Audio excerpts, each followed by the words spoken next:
Chinatown is an ethnic enclave in downtown Toronto, Ontario, Canada, with a high concentration of ethnic Chinese residents and businesses extending along Dundas Street west and Spadina Avenue west of the centre of the city. A second area known as East Chinatown extends along both streets from the intersection of Broadview Avenue and Gerrard Street. First developed in the late 19th century, the main Chinatown is now one of the largest Chinatowns in North America and one of several major Chinese Canadian communities in the Greater Toronto Area. There are approximately 6 Chinatowns in Greater Toronto, including in the municipalities of Markham and Mississauga. History: Toronto's Chinatown first appeared during the 1890s with the migration of American Chinese from California due to racial conflict and from the eastern United States due to the economic depression at the time. The earliest record of Toronto's Chinese community is traced to Sam Ching, who owned a hand laundry business on Adelaide Street in 1878. Ching was the first Chinese person listed in the city's directory and is now honored with a lane named after him. The first Chinese cafe opened in 1901 and that number grew to 19 in 1912 and to around 100 a decade after that. Toronto's downtown Chinatown has 2 phases in its history since inception. First Chinatown, the original Chinatown was centered near present-day Elizabeth and Hageman Street. Situated in what was then known as the Ward, one of the city's largest slum areas for incoming immigrants, the area was expropriated and razed in 1955, despite myriad protests to make way for Toronto New City Hall and Nathan Phillips Square. More than 3/4 of the neighborhood was commandeered as a result of the forced dispossession. Old Chinatown, the present downtown Chinatown, is centered at Spadina Avenue and Dundas Street. Although a small Chinese community was already present in this location prior to the 1950s, the Old Chinatown was formed mainly when businesses with a financial ability moved from the first Chinatown to the Spadina location. First Chinatown The first Chinatown of Toronto existed in the 1890s along York Street and Elizabeth Street between Queen and Dundas Streets within Toronto's Ward District.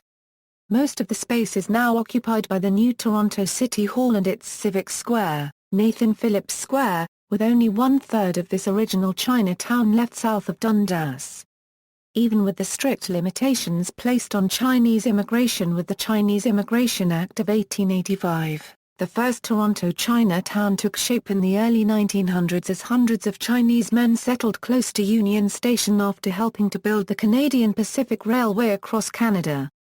The men originally found lodgings close to the railway station due to its convenience. By 1910, the Chinese population in Toronto numbered over 1,000. As in the rest of Canada and the U.S., due to entry resistance into other areas of employment, the Chinese of Toronto had to resort to the labor of food service and washing laundry. In this time, hundreds of Chinese-owned businesses had developed, consisting mainly of restaurants, grocery stores and hand laundries. The Chinese laundries competed with the other Torontonian laundries, leading to publicly called boycotts and demands for the city government to cancel or withhold business licenses from Chinese operators. The first Chinese cafe copyright in Toronto was opened in 1901 at 37½ Queen Street West opposite City Hall. By 1912, there were 19 Chinese restaurants, half of which were in the ward.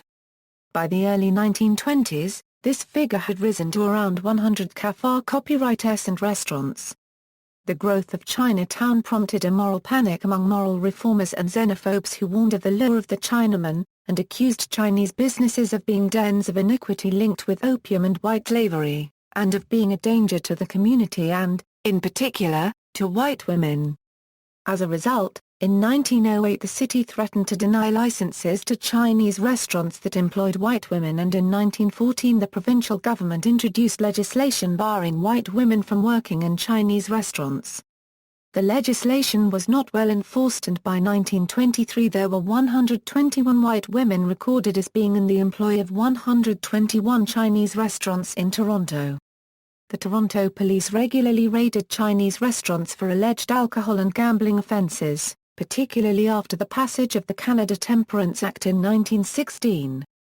By the 1930s, Chinatown was a firmly established and well-defined community that extended along Bay Street between Dundas Street and Queen Street West. Like the rest of the country, Chinatown suffered a severe downturn in the Great Depression, with the closing of more than 116 hand laundries and hundreds of other businesses. Many Chinese restaurants in the area fell into disrepair in the 1940s, however the community began to recover after World War II as Canada's general economic fortunes improved and Elizabeth Street experienced a restaurant boom in the late 1940s and 1950 with new, large facilities such as the Nanking opening in 1947, and Lai Chi Garden Restaurant and Club opening in 1948. Both establishments cater to a largely Western clientele, with the Lai Chi Garden being able to accommodate 1,500 customers a day and offering dining and dancing with a live band and a closing time of 5 a.m. Other large restaurants such as the Kwong Chow, the Golden Dragon and Sai Wu opened in the 1950s, with millions of dollars being spent by Chinese investors on improvements to Elizabeth Street. Regardless of the investment by its owners and the success of the area with customers, plans emerged in the late 1950s to construct the new Toronto City Hall at the intersection of Queen and Bay Streets. It became clear that most of Chinatown would be displaced by the project. As Chinese businesses began to relocate west down Dundas and up Spadina Avenue around Kensington Market, some stores were taken over by other developers, and most stores that occupied the project site were cleared through expropriation. More than two-thirds of Elizabeth Street from Queen to Dundas streets were destroyed. Construction on City Hall and Nathan Phillips Square began in 1961. Due in part to the high land value in the area of Chinatown, city planners in 1967 proposed that the rest of the first Chinatown be demolished and the population moved for the development of office buildings north of City Hall. This endangered many more businesses, and even with the support of most Torontonians to save this part of Chinatown, the city was adamant to clear the buildings, arguing that preserving Chinatown would turn it into a ghetto. At this time, community leaders including Jean Lum established the Save Chinatown Committee, with Lum acting as coordinator and face of the campaign. She later received the Order of Canada in 1976 for her role in helping to save Chinatown. In 1970 and again in 1975, the Toronto officials proposed to demolish the Dundas Street portions of Chinatown for the expansion of the street to 6 lanes, however due to community protests the proposals were quashed. Old Chinatown equals. The present-day Old Chinatown along Spadina was formerly a Jewish district. With the influx of Chinese immigration during the 1960s due to the lifting of Canada's racial exclusion policies, along with much of the Jewish population moving north along Bathurst Street, Chinese businesses expanded in this area. Following the demolition of First Chinatown to make way for Toronto City Hall, the Chinese community migrated westward to the neighborhood around Spadina Avenue and Dundas Street West. A handful of Chinese businesses still remain around Bay and Dundas and Elizabeth and Dundas, but many have disappeared over time. Today, Chinatown primarily runs north-south along Spadina Avenue to College Street to Sullivan Street and east-west along Dundas Street west from Augusta Avenue to Beverly Street. The Chinese population greatly increased as the wives and descendants of the Chinese men already in Canada immigrated to the city after the country's Chinese Exclusion Act was lifted in 1967. In the following decades, students and skilled workers arrived from Hong Kong, Guangdong and Chinese communities in Southeast Asia and the Caribbean further increased the Chinese population, which led to the creation of additional Chinese communities east of Toronto. The El Mocambo live music venue is in the northern end of Chinatown, although this establishment was there before the neighborhood became Chinatown. The 510 Spadina streetcar route runs through Chinatown as well. Economy. Toronto's Chinatown is one of the largest in North America. It is centered on the intersection of Dundas Street West and Spadina Avenue, and extends outward from this point along both streets. With the population changes of recent decades, it has come to reflect a diverse set of East Asian cultures through its shops and restaurants, including Chinese, Vietnamese, and Thai. The major Chinese malls in the area are Dragon City and Chinatown Center. Since the 1990s, Chinatown has been struggling to redefine itself in the face of an aging Chinese population and the declining number of tourists visiting the enclave. As the aging population shrank, revenues of businesses in the neighborhood also decreased. While the majority of the grocery stores and shops remain, most of the once famed restaurants on Dundas Street West, especially the barbecue shops located below grade, have closed since 2000. Competition from commercial developments in suburban Chinese communities also drew wealth and professional immigrants away from downtown. Unlike those newer developments in the suburbs, Chinatown's economy relies heavily on tourism and Chinese seniors. As many younger, higher-income immigrants settled elsewhere in the city, those left in the district are typically from older generations who depend on downtown's dense concentration of services and accessibility to public transportation. In the early 21st century, downtown neighborhoods became more attractive to urban professionals and young people who work in the financial district, as well as its proximity to the University of Toronto, leading to the gentrification of surrounding areas and potentially changing the face of Old Chinatown. Demographics. Historically, Toronto's Chinatown has been represented by immigrants and families from southern China and Hong Kong. Since the transfer of Hong Kong's sovereignty to the People's Republic of China in 1997, immigrants from mainland China have greatly exceeded those from Hong Kong. However, at present Cantonese remains the primary language used by businesses and restaurants in Chinatown. The Chinese immigrant population now consists of distinct subgroups, while some Vietnamese Chinese, who generally arrived as impoverished refugees, continue to reside in Old Chinatown. Others now live in suburban Mississauga. The wealthy Hong Kong Chinese now tend to settle in Markham and Richmond Hill. Among new immigrants, those who settle in the historic Chinatown tend to be mainland Chinese. To the east of Spadina Avenue, numerous university students attending the University of Toronto, OCAD University, and Ryerson University live in many of the small houses built as workers' housing. The diversity brings a more multicultural flavor to the district, but it may gradually reduce or eliminate its identity as Chinatown. Translation of street names. A number of streets in Chinatown are bilingual, a feature first introduced in the 1970s. The translations are mainly phonetic and use Chinese characters defined through Cantonese pronunciations. Augusta Avenue, E3/4 A + E + E, Baldwin Street, a paragraph E²E, Beverly Street, EA2, Bulwer Street, a paragraph EE, Cameron Street, Ascentation, Cecil Street, E1/2 CE, College Street, E unregistered trademark, Euro unregistered trademark RC Street, EA + E, Dundas Street West, C unregistered trademark E + EE, Glasgow Street, a + EE, Grange Avenue, AE/F²E, Grange Place, AE/F², Grange Road. AE/F²E Henry Street, a Y2, Huron Street, E +Euro, John Street, CC°E, Kensington Avenue, a + EE, Maycall Street, E/Gigapascal, Nassau Street, ECE, Oxford Street, C ∨θ, Phoebe Street, E²E, Queen Street West, CSHAE, Renfrew Place, EYOish, Ross Street, C3/4 A + E, St Andrew Street, E a registered trademark ∨3/4 EE, Soho Street, EE ±, Spadina Avenue, A + AA.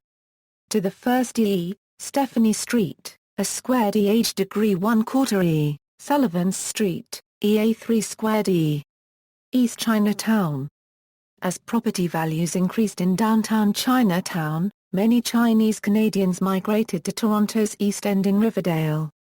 A second, somewhat smaller, Chinese community was formed, centered on Gerrard Street East between Broadview Avenue and Kyle Avenue 43.666614 N 79.347295 43.666614. -79.347295. Chinese, Vietnamese and mainland Chinese immigrants dominate this district. Known as East Chinatown, It covers a smaller area than Toronto's main Chinatown west of downtown, but is growing. At the northernmost corner of East Chinatown is the Riverdale branch of the Toronto Public Library. This branch is bilingual in Chinese and English. North of the library is the monument to Sun Yat-sen. East Chinatown can be accessed by the 504 King, the 505 Dundas, or the 506 Carlton Toronto Transit Commission streetcars. Construction on the Toronto Chinese Archway began in the western end of East Chinatown on November 24, 2008 and it opened to the public on September 12, 2009. There are only two streets with bilingual signs, Broadview Avenue and Gerrard Street East, and signs located three of the four corners of the intersection. In popular culture, Bowling's Chop Suey Palace in Metro-Goldwyn-Mayer's 1983 film A Christmas Story, where the Parker family eat Peking duck on Christmas Day, was filmed here. The 1999 Chow Yun-Fat film The Corruptor was set in the New York City Chinatown, with scenes filmed in the Chinatowns of New York and Toronto. The television series Kung Fu, The Legend Continues was filmed in Chinatown at Spadina Avenue and Dundas Street West for many episodes of its 1993 Euro 97 run. Filmed in Toronto, it portrays the Chinatown of an unidentified major U.S. city. On an episode of the 1990s series Due South entitled Chinatown, Toronto's Dundas and Spadina Chinatown stood in for Chicago's Chinatown. Toronto's Chinatown is featured prominently in the 2008 collection of short stories The Chinese Knot and Other Stories by Lien Chow. Toronto band Do Make Say Think have a song titled Chinatown on their 2002 album And Yet. The film Sweet Sweet Chinatown, directed by Aram Sayui Collier, was screened at the 14th Toronto Real Asian International Film Festival. Suburban Chinese communities. With the changes in Chinese immigration patterns in the past decades, several new Chinese enclaves or new Chinatowns have been developed in suburban parts of Greater Toronto. The largest clusters of commercial developments are located in Agincourt, where commercial plazas developed along several main roads. In Markham along Steeles Avenue between Essner Park Drive and McCowan Road, centered on Market Village Mall, Pacific Mall and Splendid China Mall. Along Highway 7 spanning Markham and Richmond Hill. And in Mississauga, at Dundas Street and Tompkin Road. Scarborough Agincourt Agincourt, a Scarborough neighborhood, saw an influx of Hong Kong Chinese and Taiwanese during the 1980s, especially around Shepherd Avenue and Midland Avenue. Since the development of Agincourt's Dragon Centre Mall in the 1980s, it has become a booming Chinatown, and was the vanguard for the proliferation of Chinese malls, large malls with restaurants and stores catering specifically to the Chinese community, across the GTA. Since 2000, the Agincourt Chinese population is spread thinly and many are leaving for communities north of Toronto. Pockets of Chinese areas are likely to remain, but they will be less vibrant when compared to the late 1980s and early 1990s. Chinese malls in the Agincourt area: Oriental Centre, Dragon Centre, Chartwell Centre, Milliken Square, Milliken Crossing, Finch Midland Centre, Midland Court Silverland Centre, Sherwood Centre, Midland Village, Cathay Plaza, Prince Mall, Mandarin Shopping Centre, Pearl Place, Milliken Wells Shopping Centre, Chartwell Shopping Centre, Centralview Square, Regency Court, Splendid China Mall. North York. The former city is home to large pockets of Chinese immigrants, but there are only a few malls serving it and mostly located in the East End. The smaller plazas containing restaurants and supermarkets have proliferated in the 1980s at the Finch Avenue-Leslie Street intersection, Keele Street and Shepherd Avenue, and around Victoria Park Avenue and McNichol Avenues. These often compete with and complement the Agincourt Chinatown. The Finch-Leslie Plaza is still thriving, because of the relative wealth of North York, though its patronage has now diversified. However, the gradual departure of the northern Scarborough Chinese clientele has led to the decline of businesses around Victoria Park and McNichol. Finch-Leslie Square, Victoria Business Centre 3600 Victoria Park Avenue. Mississauga.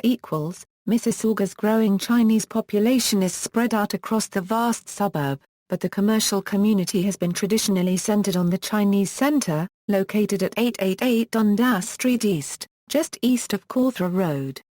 This large complex, built in the late 1980s, was constructed to reflect China's cultural heritage. An elaborate gate greets visitors on Dundas Street, with a nine-dragon mural just inside, while red towers with pagoda-style roofs abound. Growth of this Chinatown is limited, but Mississauga's Chinatown remains an active community. The second newest stretch includes markets and restaurants in strip mall plazas close to the intersection of Burnhamthorpe Road west at Central Parkway, which remains in the growth phase, catering mostly to the needs of the growing Chinese population in the city who live nearby. Chinese malls in Mississauga: Mississauga Chinese Center, Sino Mall, Golden Plaza, Golden Square Center, Dixie Park, the Chase Square New Inn Center, Erindale Business Center, Deer Run Shopping Center. Richmond Hill.